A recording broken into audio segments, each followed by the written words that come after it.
The night before my interview and all through the house, I was printing out fresh copies of my resume and ironing my blouse. My coworker references were contacted with care in hopes they'd say how never into space I would stare. My interview questions were snug in my purse, while there were visions of them saying I was very well versed. And my cat in his kerchief and I in my cap had just settled down for a good night's nap. When out on the application there arose such a grammar, I sprang from the bed to see what was the matter. Away to my printer I flew like a flash, tore open the new ink cartridge and printed the proper dash. The spelling mistakes I fixed that I know, gave the application the luster on the paper below. When what to my wondering eyes should appear, my resume was perfect, and so it was clear. With punctuation, verbs, and adjectives it would click. I knew in a moment I must be the candidate they would pick. More rapid than the interviews I went on before, I'd quickly get the callbacks and offers galore.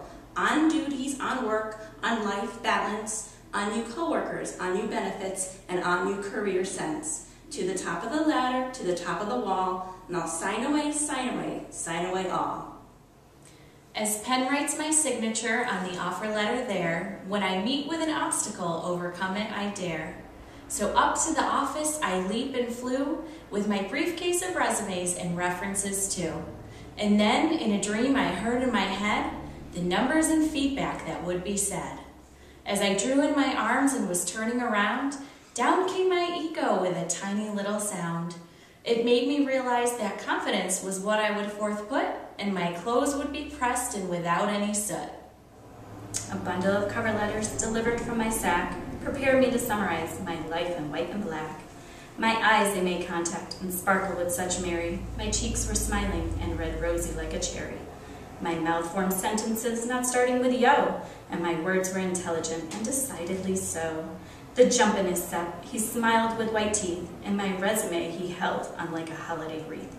And he had a broad face and wasn't at all smelly, and he shook when he laughed like a bowl full of jelly. He was stately and tall and a right jolly old elf, and I tried not to laugh in spite of myself. A wink of his eye and a twist of his head soon gave me to know I had nothing to dread. He spoke not a word but went straight to his work, and asked me many questions, driving me berserk. And laying a finger aside of his nose, and giving a nod, up to his feet he rose. He sprang to his door, to his team gave a whistle, and away they all came, like the down of a thistle. But I heard him explain, as he walked out of sight, "Hire her now, and with all of your might."